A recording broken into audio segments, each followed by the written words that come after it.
मित्रों, हिंदू धर्म का सबसे धार्मिक ग्रंथ श्रीमद् भागवत गीता है। यह एक ऐसा ग्रंथ है जिसमें मनुष्य के जीने का एक सही ढंग बताया गया है। भागवत गीता में कुछ ऐसे बातों का सार लिखा है जो मनुष्य के आम जीवन को प्रभावित कर देता है। गीता जीवन में धर्म, कर्म और प्रेम का पाठ पढ़ाती है। भागवत गीता का ज्ञान मानव के जीवन से पहले और जीवन के बाद दोनों के लिए ही उपयोगी माना गया है। मित्रों, ऐसा कहा जाता है कि जो भी व्यक्ति भागवत गीता को पढ़ता है वह व्यक्ति सर्वश्रेष्ठ कहलाता है। वही भागवत गीता में श्री कृष्ण के कुछ ऐसे उपदेशों का वर्णन किया गया है जो महाभारत युद्ध के दौरान अर्जुन को दिया गया था। मित्रों, इस अनमोल ग्रंथ में कई ऐसे सारे रहस्य छुपे हैं। अगर आप इनको उचित तरीके से जान लेते हैं तो आपका जीवन सरल रूप से व्यतीत होने लगेगा। आपके जीवन में कठिनाइयां तो आएगी, लेकिन आप उसे ऐसे पार करेंगे जैसे कभी आया ही नहीं था। तो आइए मित्रों, जानते हैं श्री कृष्ण के द्वारा कहे गए कुछ महत्वपूर्ण बातों के बारे में जिसे हम अपने जीवन में अवश्य उतारे। मित्रों, हिंदू धर्म की मान्यताओं के अनुसार गीतों की बातों को मानने से जीवन में व्यक्ति खूब तरक्की करता है।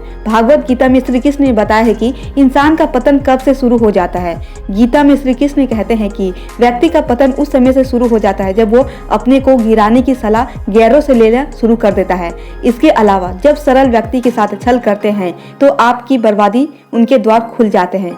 भागवत गीता में बताया गया है कि कर्मों की चपेट में सभी व्यक्ति आते हैं। जिसका जैसा कर्म होता है वो ऐसे आगे बढ़ता है। दूसरी बात, मित्रों, श्री कृष्ण कहते हैं कि हमेशा भगवान सभी के साथ देते हैं। श्री कृष्ण के अनुसार किसी का साथ ना मिलने पर कभी भी निराश नहीं होना चाहिए, क्योंकि मित्रों, जब आपका कोई साथ नहीं देता तो भगवान आपके साथ हर समय रहते हैं और आपका साथ देते हैं।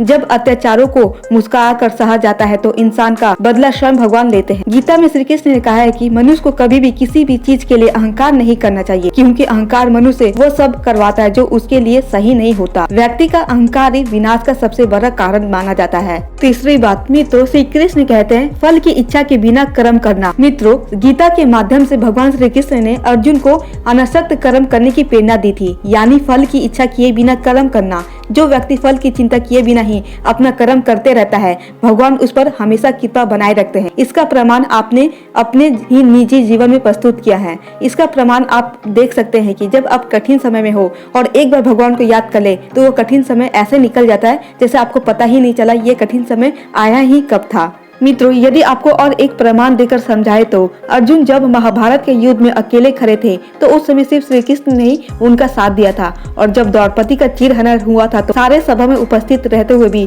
श्री कृष्ण ने उनका साथ दिया था। और सिर्फ इसीलिए एकमात्र ईश्वर पर भरोसा करके फल की इच्छा के बिना कर्म करते रहिए। वे भगवान आपके कर्म के फल को इतने अच्छे तरीका से देंगे कि आप उस पर विश्वास भी नहीं कर पाएंगे। तो मित्रों, कठिन जीवन को आसान तरीके से कैसे जिया जाए ये श्री कृष्ण ने बहुत अच्छे और बारीक तरीके से बताया है। मित्रों, ये वीडियो आपको अगर थोड़ा भी पसंद आया हो तो प्लीज आप हमारे चैनल को सब्सक्राइब कर दे और वीडियो को एक लाइक भी कर दे।